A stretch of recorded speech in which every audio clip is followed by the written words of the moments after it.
Hey, ever looked at a map of Africa and wondered why some of the borders are so straight, like almost ruler straight? Well, the story behind those lines is wild, and it starts with a meeting in Germany of all places.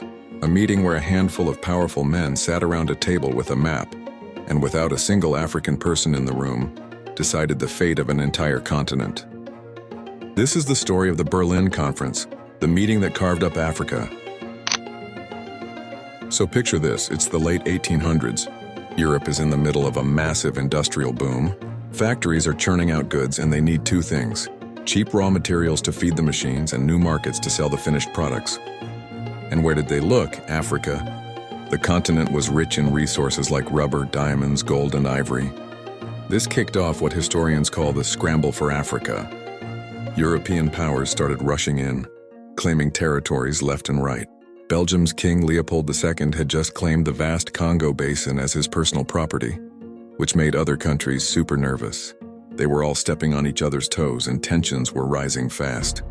It got so bad that they were on the brink of war with each other. So to avoid a European conflict over African land, the German Chancellor Otto von Bismarck had an idea. Hey, let's all get together and set some ground rules. And so in the winter of 1884, representatives from 14 nations, all of Europe's major powers plus the United States, gathered in Berlin. You had delegates from Britain, France, Germany, Portugal, Belgium, you name it. But guess who wasn't invited? Anyone from Africa. For 3 months, these men debated. But they weren't debating the rights or sovereignty of the African people. Oh no. They were discussing things like, how can we make sure trade on the Congo and Niger rivers is free for all of us? And what's the official process for one of us to claim a piece of African coast? Basically, they were creating a rule book for colonization. The most important rule they came up with was something called the principle of effectivity. This meant you couldn't just plant a flag and call a territory yours. You had to actually set up a government, a police force, or some form of administration to prove you effectively occupied it. This rule lit a fire under the Scramble, turning it from a jog into an all-out sprint. When the conference ended in February 1885, they signed the Berlin Act. On paper, it was all about promoting civilization, stopping the slave trade, and ensuring free trade. But the reality, it was a green light for conquest. The aftermath was swift and brutal. Before the conference, about 80% of Africa was still under indigenous rule. Within just 20 years, by 1914, over 90% of the continent was colonized by Europe. Only Ethiopia and Liberia remained independent. The new borders they drew were completely arbitrary. They sliced through established kingdoms, ethnic groups, and ancient trade routes, lumping rival communities together and splitting allies apart.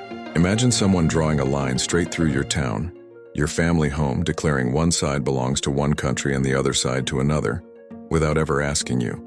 That's what happened, but on a continental scale. And this changed Africa forever. The political landscape was completely redrawn. Thousands of diverse, autonomous African political systems, from large empires to small villages, were replaced by a few dozen European-controlled colonies.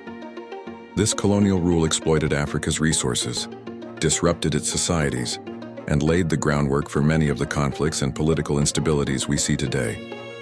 When African nations finally gained their independence in the mid-20th century, they inherited these artificial borders, forcing diverse and often hostile groups to forge a single national identity. So the next time you see those unnaturally straight lines on a map of Africa, remember the Berlin Conference.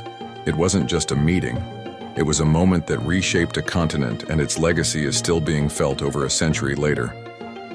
The lines on the map tell a story of power, ambition, and a legacy that continues to define the world we live in. Outro music fades in.